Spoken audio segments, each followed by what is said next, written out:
Propagation.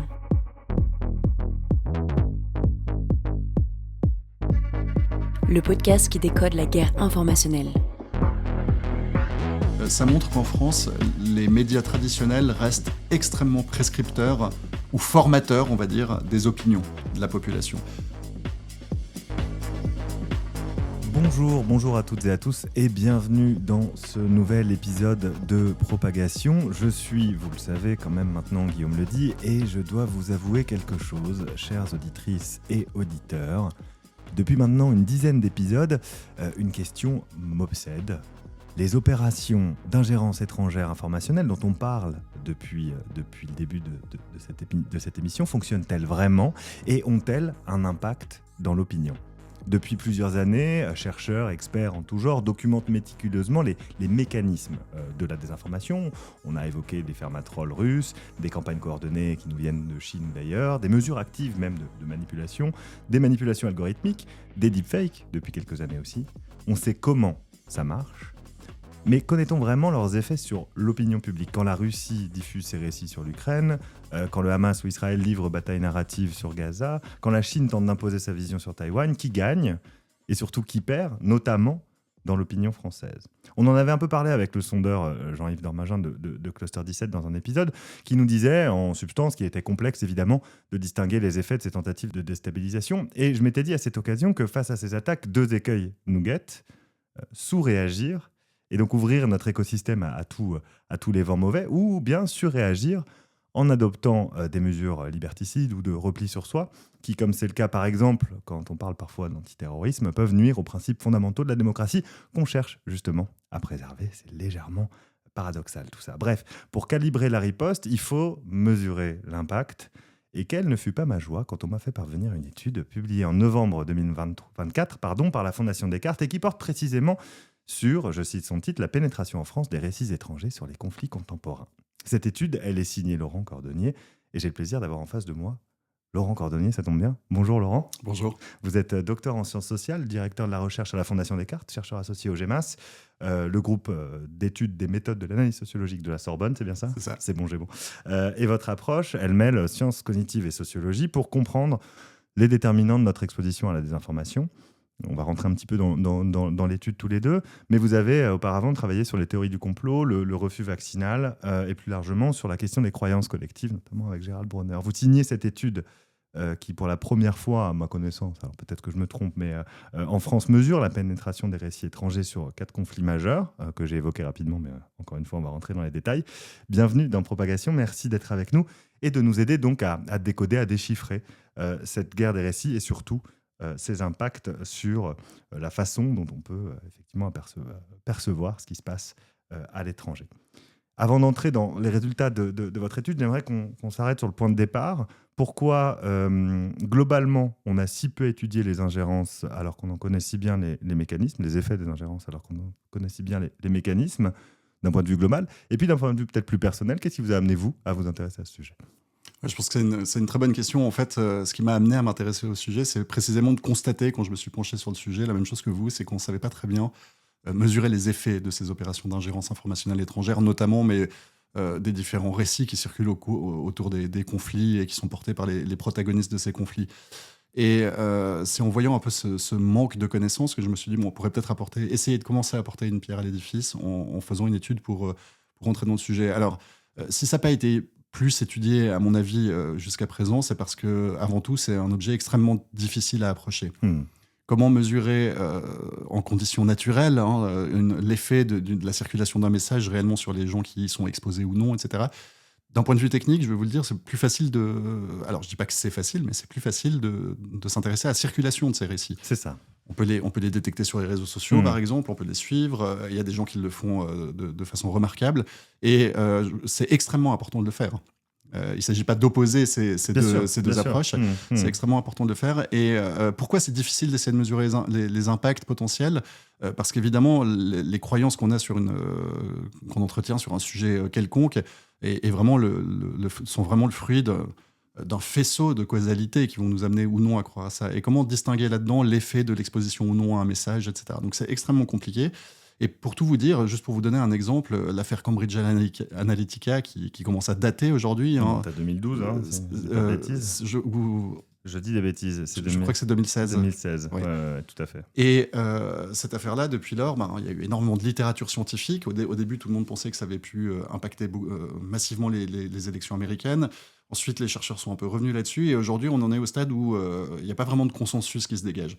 Donc même sur une affaire qui a été autant étudiée, c'est difficile de savoir exactement l'effet qu'a pu avoir une manipulation de l'information. Et j'ai envie de dire, c'est d'ailleurs la même chose sur les ingérences potentielles russes ou non dans les récentes élections américaines. Parce que le camp souvent des perdants a tendance à reprocher à celui qui est notamment à l'heure actuelle à la Maison-Blanche, c'est de dire effectivement il a été élu grâce à une certaine forme de manipulation, ce qui est évidemment pas uniquement le cas. Et mesurer l'impact et dans les bureaux de vote et dans les esprits de ces questions-là est quelque chose d'assez complexe. Alors du coup, comment vous y êtes pris ? Alors, une des manières à laquelle on a pensé assez immédiatement, c'est de voir à quel point, c'est une première étape, je le souligne, c'est de voir à quel point la population française est sensible aux différents récits des protagonistes de certains conflits internationaux. Donc, le meilleur moyen de savoir ce que les gens pensent sur un sujet, c'est encore de leur poser la question.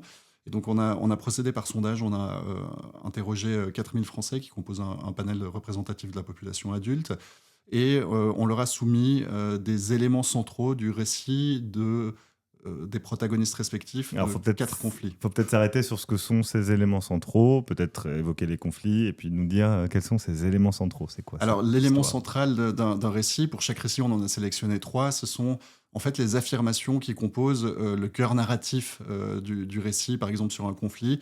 Et il a fallu identifier, déjà, c'était la première étape délicate, identifier quels sont, par exemple, les éléments centraux du récit russe sur la guerre en Ukraine. D'accord. Et pour le faire, je me suis entouré de compétences. Je suis allé voir des collègues de l'IRSEM, de Géode, donc c'est-à-dire des chercheurs qui sont spécialisés sur ces guerres informationnelles. Et je leur ai demandé, par exemple, sur ce conflit, que dit la Russie ? Quels sont les éléments qu'on peut retenir ? Alors évidemment, on n'a pas pu tout retenir, il a fallu synthétiser, etc. Tourner tout ça en propositions très simples qui puissent être soumises à un panel de répondants.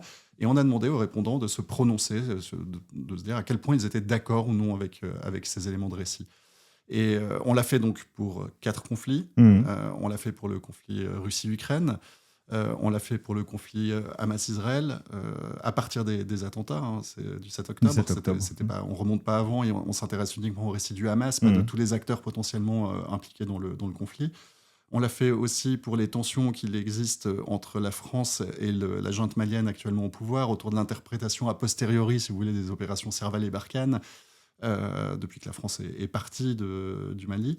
Et puis, on l'a fait également autour des tensions qu'il existe entre la Chine et Taïwan, autour du statut de Taïwan. Ouais, extrêmement intéressant. Alors, je me permets une petite insiste, parce que vous mentionnez les gens qui s'intéressent à ce sujet-là. On est vraiment au cœur de l'écosystème de propagation, puisque l'IRSEM a été représenté déjà par Maud Kessar. C'était l'épisode 2, si vous vous souvenez, chers auditrices et auditeurs. Et Géode a été représenté par Kevin Limonier au cours d'un des premiers épisodes également. Pourquoi ces 4 conflits spécifiquement ? C'est parce qu'il y a un lien avec la France, il y a un lien fort, que ce soit géographique ou historique, avec la population française. Et c'était donc plus simple, évidemment, de consulter, d'interroger les Françaises et les Français sur ce sujet. En fait, on a voulu prendre un panel de cas très différents. Je le disais d'ailleurs avec les termes que j'employais. Il y a des conflits, il y a des guerres, il y a des tensions. Des sujets très différents qui sont néanmoins médiatisés en France. Parce qu'il existe malheureusement beaucoup de conflits dans le monde dont on n'entend jamais parler, à tort.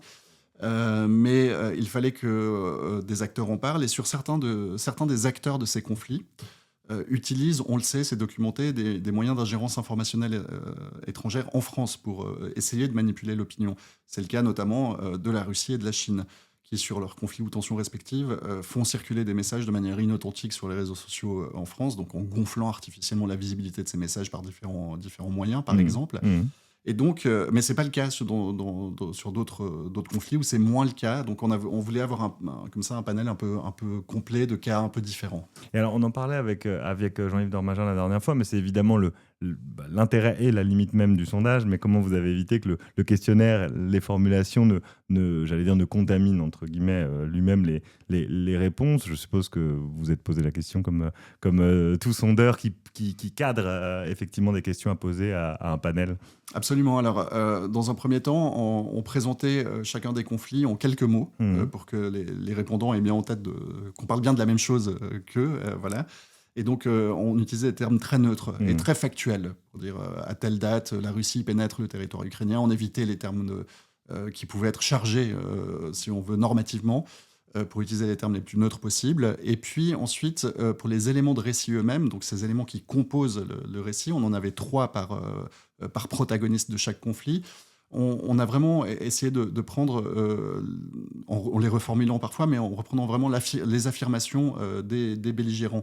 Je vous donne un exemple. Par exemple, pour le Hamas, on a pu s'appuyer sur son discours ou son récit sur les attentats du 7 octobre. On a pu s'appuyer sur un document qu'eux-mêmes ont produit, qui s'appelle Our Narrative, donc notre récit sur ces événements-là.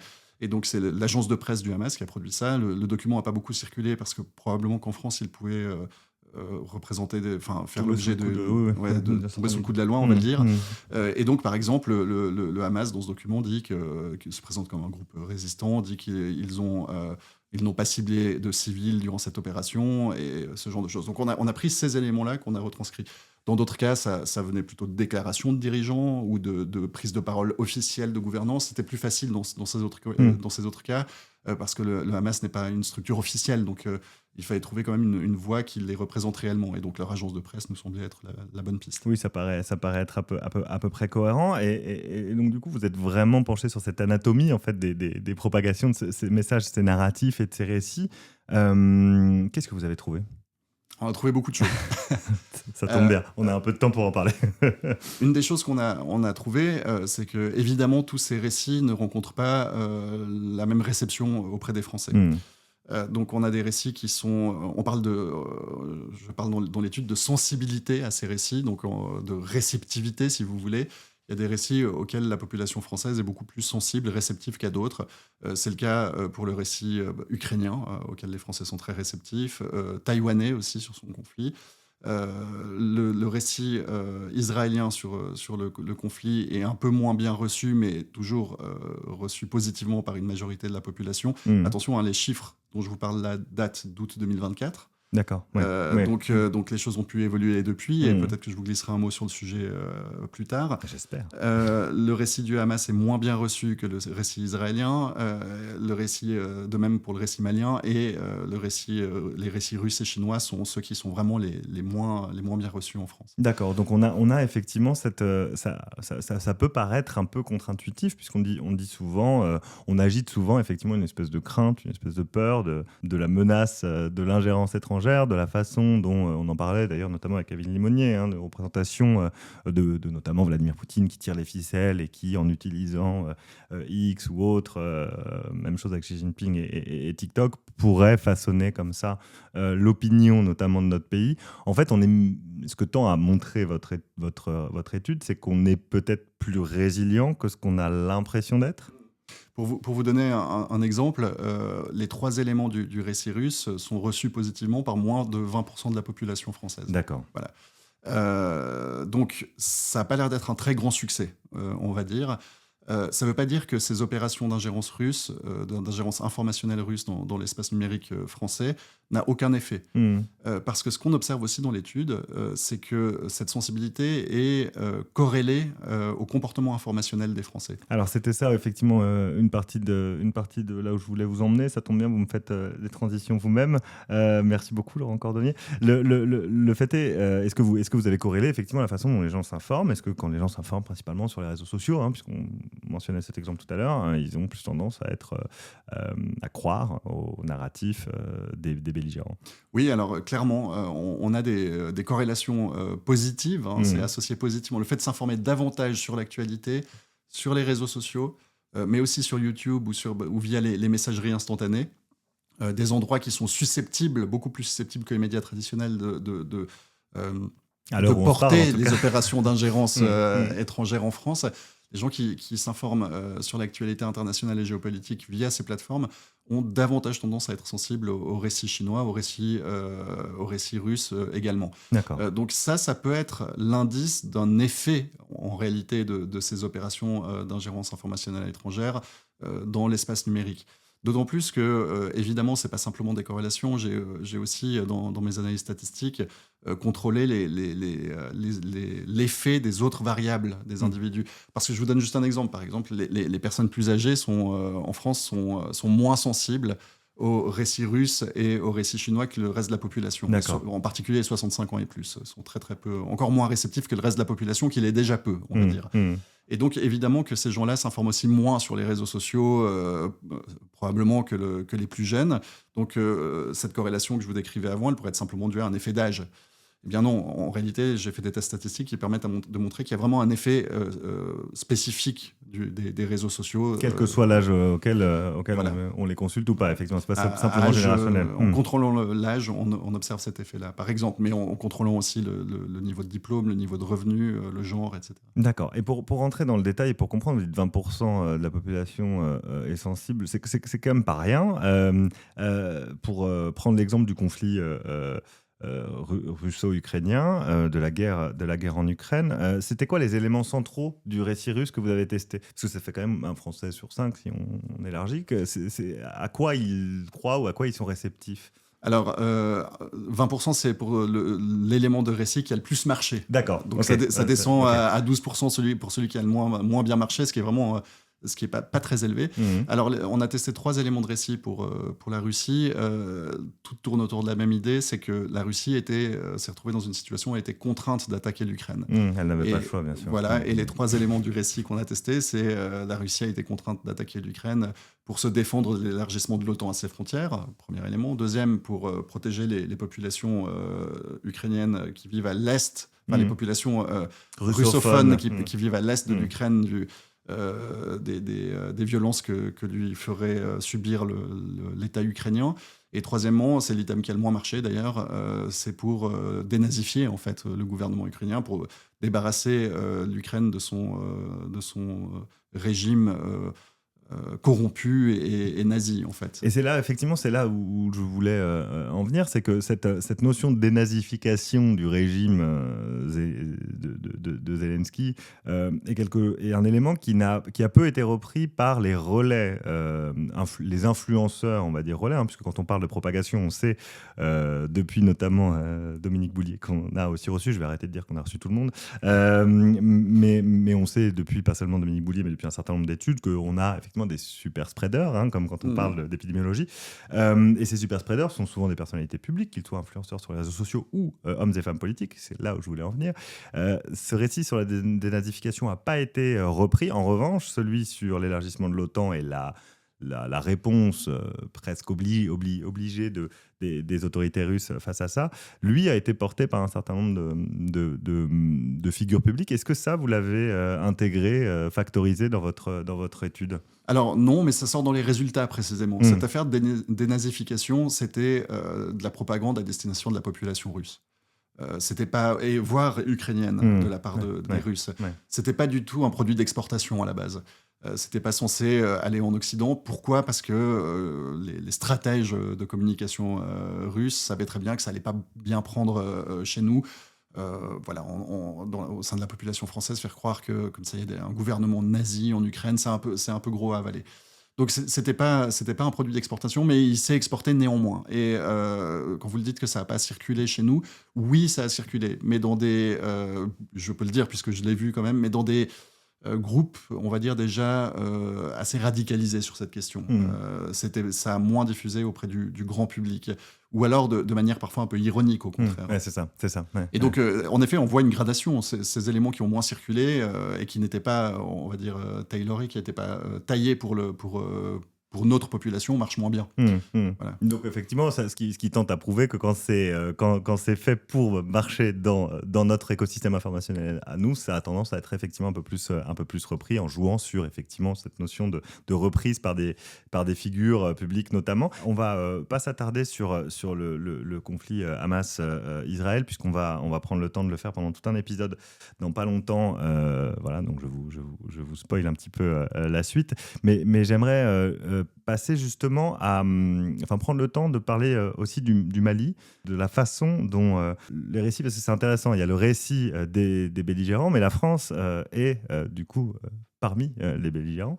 Comment les Français perçoivent les récits antagonistes et est-ce que sur ces opérations, Serval et Barkhane, que vous avez mentionné tout à l'heure, peut-être remettre un petit peu de contexte pour celles et ceux qui ont oublié ce que la France a fait au Mali.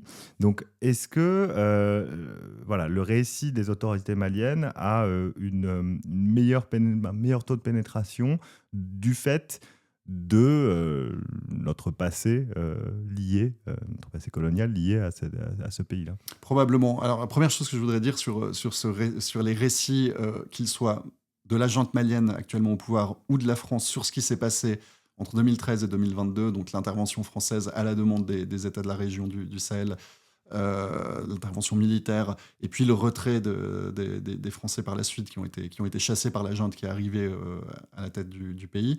La première chose à remarquer, c'est qu'en fait, ce sont les récits qui ont, dans l'étude, reçu le plus de sans-avis.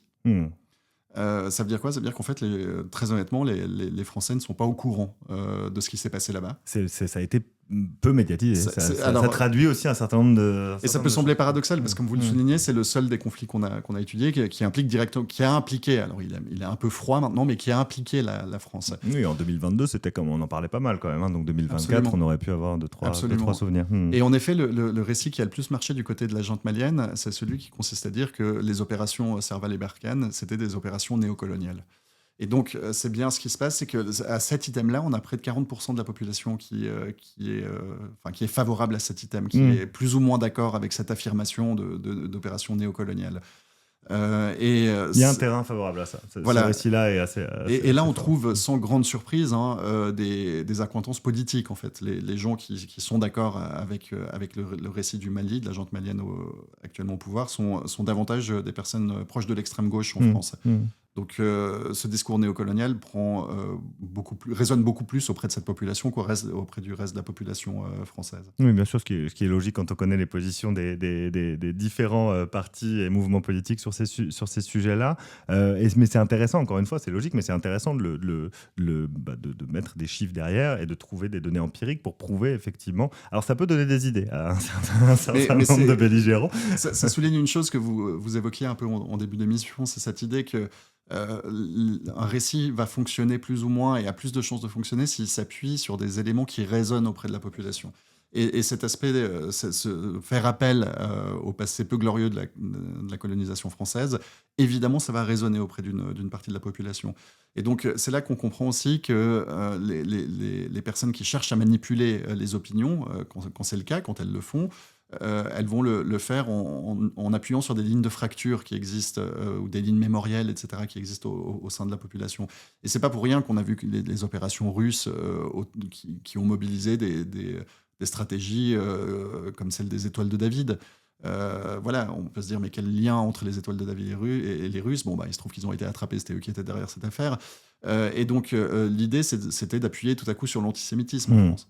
Bien sûr. Cette question de l'antisémitisme qui était en train de déchirer le pays. Et donc, on va ajouter de l'huile sur le feu, parce qu'autrement, ça marche pas très bien. Ouais, on a eu pas mal de métaphores employées par des invités. Quelqu'un parlait d'enfoncer des coins comme ça. Dès qu'il y a une petite faille, on enfonce un coin et on tape au burin et on essaye de voir. Parfois ça fonctionne, parfois ça fonctionne pas. D'autres qui parlaient de tordre un peu le trombone jusqu'à ce qu'il cède. Il faut que ce soit repris par des acteurs internes. Ouais, c'est ça. Ça, c'est intéressant aussi. Vous pouvez avoir les meilleures opérations d'ingérence informationnelle étrangère. Si vous n'arrivez pas à faire en sorte que les propos de vos robots soient repris par des gens que la population locale connaît, suit, etc. Si possible par des journalistes, évidemment, ça c'est le Graal ultime. Si vous n'arrivez pas à faire reprendre ce débat-là par des gens connus dans le pays, ça marchera pas. Ouais. Et quand je dis connus, ça peut être des notoriétés très très locales, des notoriétés de réseaux sociaux, etc. auprès d'une communauté particulière, mais ça peut suffire. Micro, nano-influenceurs, c'est ce que j'évoquais dans les spreaders de tout à l'heure. Ça peut être une grande figure politique, comme effectivement un nano-influenceur sur TikTok ou Instagram ou autre réseau qui va effectivement propulser ces récits-là. Et c'est là effectivement que le récit Taïwan versus Chine est intéressant aussi, c'est que c'est loin. Déjà, donc il y a la prime au kilomètre, comme on disait dans les rédactions quand j'étais journaliste. Pour celles et ceux qui ne le savent pas, c'est plus éloigné, moins on a d'intérêt à porter à ce sujet-là. Donc c'est loin, mais il n'en est pas moins que le récit taïwanais, alors peut-être aussi, parce que c'est un peu David contre Goliath, est très bien reçu, très bien perçu par les Françaises et les Français. Comment vous expliquez ce succès relatif, alors qu'en fait, peu de gens en parlent en vérité. Oui, ce qui est intéressant, c'est que c'est un des récits sur lequel il y avait le moins de « je ne sais pas ». Je ne prononce pas. Pourquoi ? Parce qu'en fait, les personnes interrogées probablement se prononçaient moins sur la réalité vraiment des récits que sur des questions de principe. Les Français ont intégré le fait que Taïwan est une démocratie, qu'elle essaye de résister à un régime qui est autoritaire. Les valeurs en fait, qu'incarne Taïwan résonnent complètement avec celles de la majorité des Français. Et donc, c'est pour ça que cette position est facilement adoptée par les Français. Et c'est là aussi qu'on voit que les Chinois vont avoir de la difficulté à faire basculer les opinions occidentales sur cette question-là. Ça va être très dur pour eux.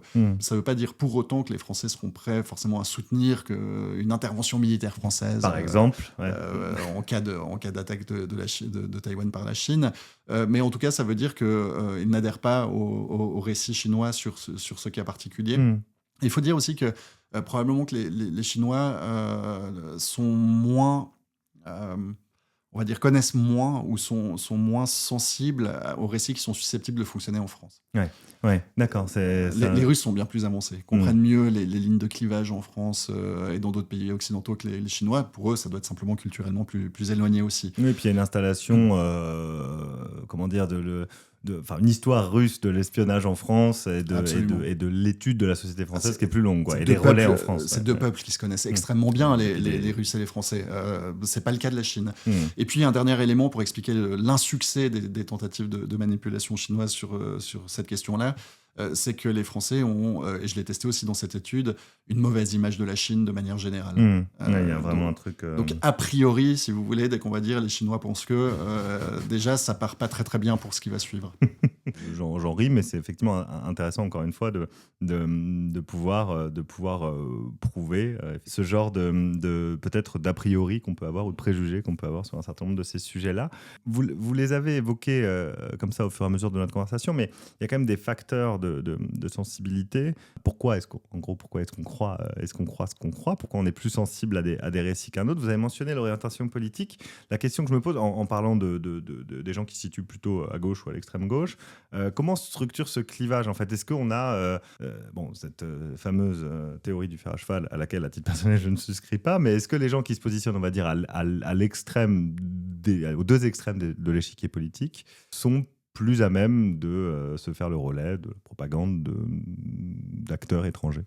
En tout cas, ce qu'on a observé dans l'étude, c'est que les gens qui se disent proches de l'extrême droite et de l'extrême gauche sont plus sensibles à la fois au récit russe et à la fois au récit chinois que le reste de la population. Ça ne veut pas dire qu'ils le sont tous, ni même qu'ils le sont majoritairement, loin de là, mais ils ont plus tendance que le reste de la population à être sensibles à ces deux récits auxquels la population globalement est très peu sensible. D'accord. On ne retrouve pas forcément cette même symétrie extrême gauche, extrême droite sur d'autres conflits. Évidemment, sur la question d'Israël, on observe que l'extrême droite est plutôt favorable au récit israélien et l'extrême gauche est plutôt favorable, davantage, je ne vais pas dire plutôt, mais davantage que le reste de la population favorable au récit du Hamas. Et pour le Mali, c'est l'inverse. Les gens proches de l'extrême droite sont davantage sensibles au récit malien, notamment pour les raisons néocoloniales qu'on a évoquées au préalable. D'extrême gauche, vous voulez dire? D'extrême gauche, pardon. Voilà. Et l'extrême droite davantage sensible au discours, au récit français sur cet épisode-là. Donc il n'y a pas de règles. Par contre, on comprend les logiques quand on regarde les associations.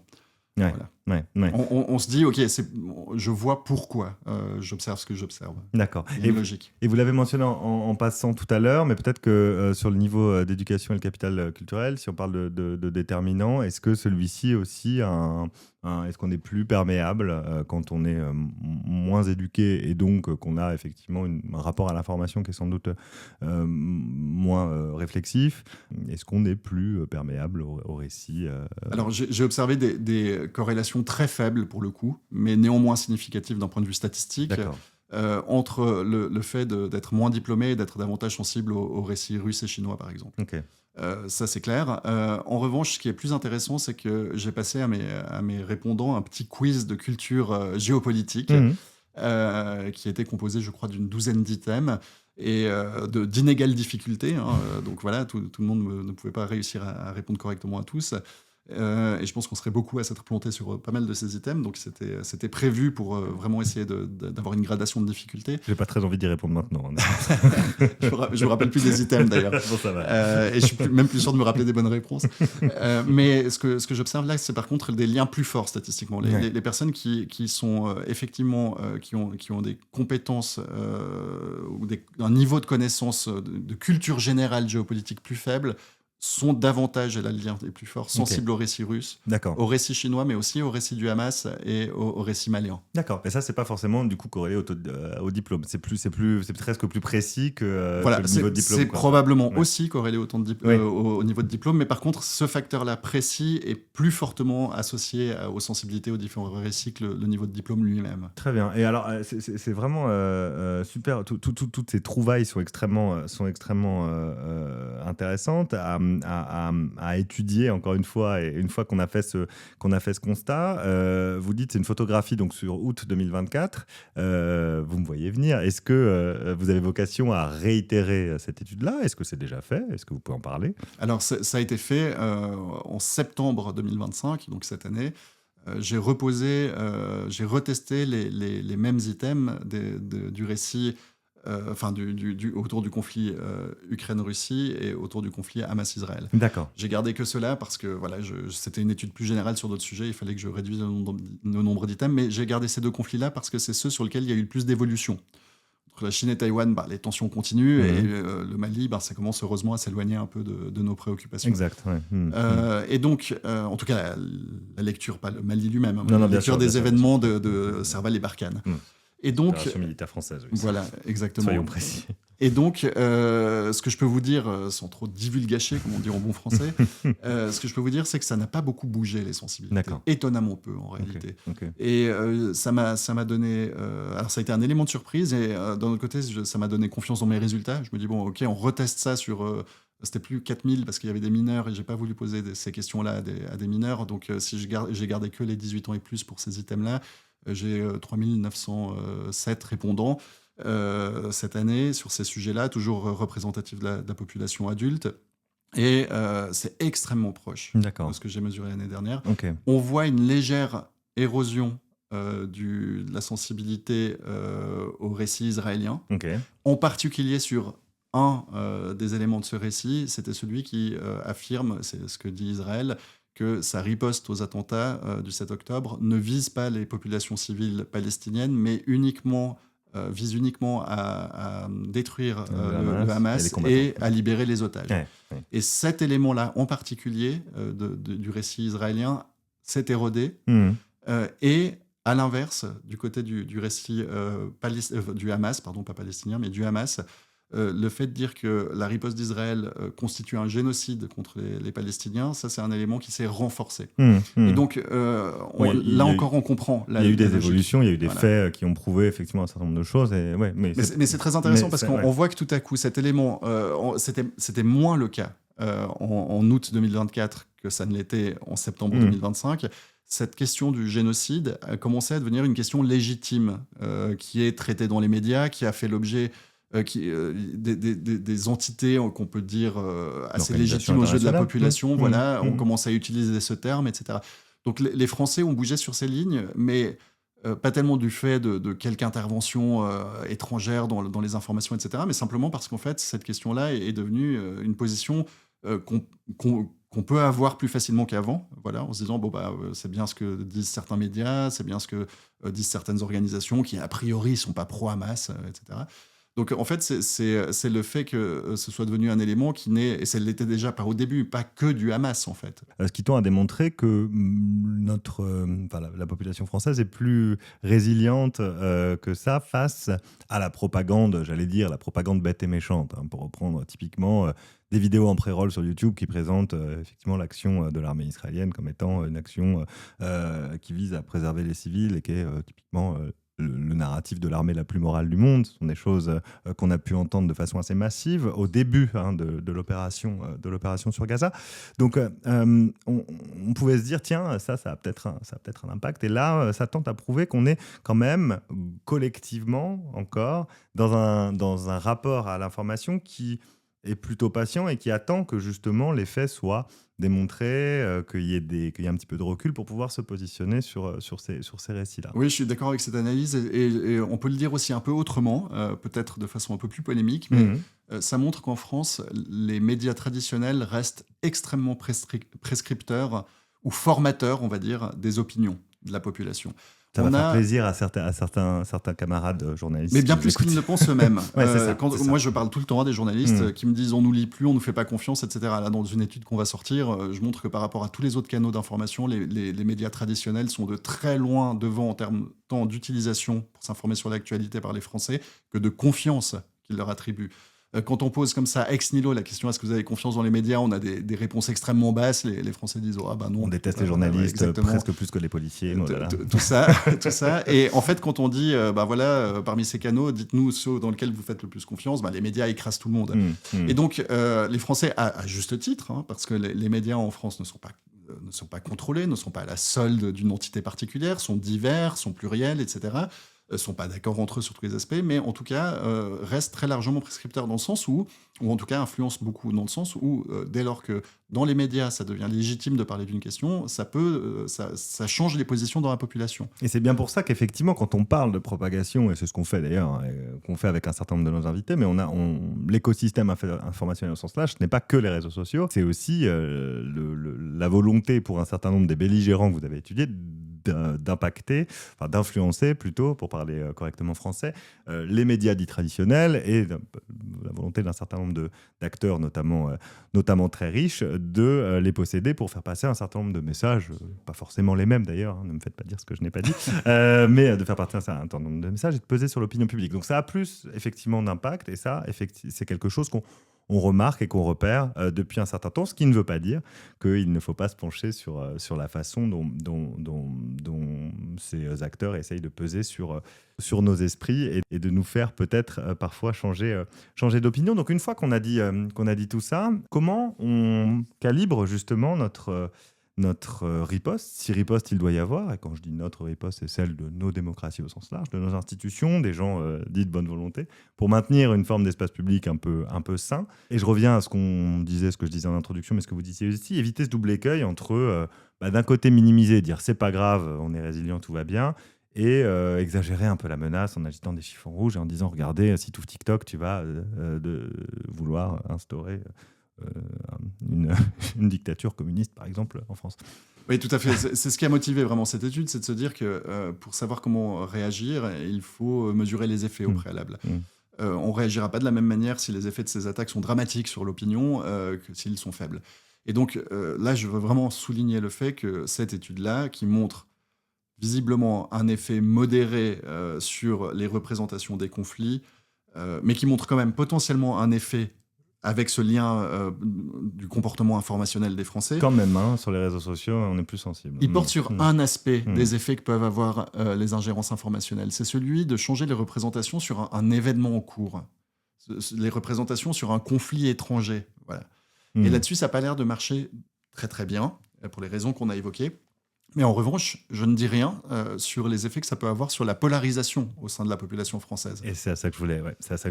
Et c'est très important de le dire, parce qu'il ne faudrait surtout pas, et j'ai essayé de le souligner dans l'étude, effectivement. Élargir ce constat en disant en fait tout va très bien, circuler, il n'y a rien à voir, on s'inquiète pour rien, c'est une panique morale ou je ne sais pas quoi. Ce n'est pas du tout le message que j'essaie de faire passer. C'est essayer de se dire, sur ce genre de sujet, ça marche pas génial, mais peut-être que sur d'autres sujets, ça marche beaucoup mieux. Quand les Russes notamment, ou les Chinois également, viennent appuyer sur des questions comme celles qu'on a évoquées en France, des questions d'antisémitisme, des questions de grogne sociale. Lien avec l'histoire coloniale aussi, d'ailleurs. L'histoire coloniale, de grogne sociale sur des sujets particuliers, etc. etc. À mon avis, ça marche beaucoup mieux. Mais là encore, on manque de données. On manque de données parce que comment réussir à distinguer sur la polarisation autour de ces questions, quelle est la part potentielle d'une ingérence informationnelle étrangère ou de messages effectivement diffusés, matraqués, etc. C'est Absolument. effectivement très très complexe. Il faudrait qu'on ait des capteurs dans les téléphones d'un certain nombre de répondants qui auraient envie de se prêter au jeu et qu'on étudie l'évolution de leur positionnement politique en prenant en compte les facteurs multiples qui peuvent effectivement nous faire évoluer chacun. Heureusement, on peut aussi, et ça sera peut-être l'objet d'une prochaine étude, tester ça en laboratoire. C'est ce qu'on fait, par exemple, c'est que j'avais travaillé sur la théorie du complot, en effet. Des collègues ont testé l'influence du fait d'être exposés à des théories du complot, par exemple sur la volonté de se faire vacciner pendant le Covid, etc. Donc on présente à des répondants, en laboratoire, mais aujourd'hui chez eux face à un écran, qui voient un certain nombre de ces affirmations et on regarde après avec des échelles de polarisation, etc., s'ils ont bougé sur ces questions. C'est très artificiel comme setting, mais ça permet de répondre un peu à cette question-là. Est-ce que les gens peuvent être sensibles, oui ou non, à ces messages ? Et c'est là que ces ingérences m'inquiètent plus. D'accord. Ouais. Très clairement, c'est là-dessus qu'elles auront un effet. C'est peut-être aussi et probablement plus sur des questions électorales aussi. On va rentrer dans des périodes électorales en France. Et là-dessus, ça peut mieux marcher aussi, parce que tout à coup, on va aller sur des sujets qui concernent au premier chef les Français, sur lesquels ils sont déjà un peu énervés. Des sujets quotidiens, des sujets de pouvoir d'achat, des sujets de mobilité, des sujets d'environnement, d'énergie, Absolument. de climat, etc. Et là, l'ingérence, elle est relativement simple à opérer. Il suffit, entre guillemets, de monter artificiellement la visibilité d'un point de vue extrêmement rare dans la population. On va prendre une position radicale portée par des Français, ils ont le droit, sur une question donnée, ils ont le droit tant qu'elle est légale, et on va monter ça en épingle en disant « Regardez, c'est les gauchos ou les fachos pensent ceci ou cela, c'est scandaleux, etc. » Et donc, on va monter ce que portent certaines parts de la population de façon très, très minoritaire comme étant un phénomène de masse qui concerne tous les gens de cette obédience politique, etc. Et qui viennent effectivement mettre en péril la façon de vivre du camp d'en face. C'est ça. Mais c'est tout ce qu'on a vu, et ce que fait d'ailleurs même ce que font les Américains, le gouvernement actuel, autour par exemple de la question du wokisme. Bien sûr. On va prendre des cas extrêmement rares de personnes qui, je sais pas, se sentent... s'identifie à quelque chose d'absurde, et puis ça va faire rire tout le monde, et puis on va monter ça en disant, enfin d'absurde, c'est pas moi de le juger, mais qui va paraître absurde à une partie très large de la population. Très rare. Et c'est une authentique singularité statistique, qui est très intéressante par ailleurs d'un point de vue de la recherche, pour plein de raisons. Mais on va essayer de faire gagner à cet événement-là, ou élément-là, une importance qu'il n'a pas. Et pour ça, les réseaux sociaux marchent très très bien. En fait, ils sont designés pour faire ça. Et donc, il suffit de venir exciter un peu l'algorithme de manière artificielle pour qu'après, ils se mettent à surdiffuser ces éléments-là. Et là, on amplifie. Et là, on a effectivement des phénomènes de reprise massive, de panique morale, de tout ce dont on parle depuis un certain nombre d'épisodes ici. Vous entendez parler ailleurs, mais sur typiquement le racisme, ça fonctionne effectivement aussi très très bien. Et là-dessus, effectivement, il y a des études. C'est compliqué à mesurer, mais quand je dis on, c'est un certain nombre de chercheurs, chercheuses et instituts comme le vôtre essayent effectivement de mesurer aussi pour pouvoir y répondre. Mais c'est effectivement moins facile parce qu'on est sur le registre aussi de l'opinion et de la façon dont on peut ou non se faire une opinion politique. En vous écoutant, je me disais en fait que vous avez étudié, c'est des narratifs presque traditionnels de propagande à la papa. Exactement. Même si elle est diffusée par les réseaux sociaux, etc. Et ce que vous décrivez là, ce dont on est en train de parler en ce moment, c'est quelque chose d'un petit peu plus retors qui va concerner effectivement les gens de façon presque plus Alors intime. les deux sont traditionnels. Oui. Dans les guerres d'information, depuis qu'elles existent, c'est-à-dire depuis qu'il y a des guerres, c'est-à-dire depuis qu'il y a des êtres humains, les deux ont été utilisés. J'essaye de faire passer ma lecture des événements pour légitimer mes actions et mes prises de position dans un conflit en tant qu'État. Et j'essaye de saper le moral, on utilisait d'autres termes, de saper le moral du camp adverse en créant la zizanie au sein du camp adverse. Et donc, pour ça, je veux appuyer sur ce qui les excite mutuellement les uns contre les autres. Donc, c'est aussi vieux que le monde.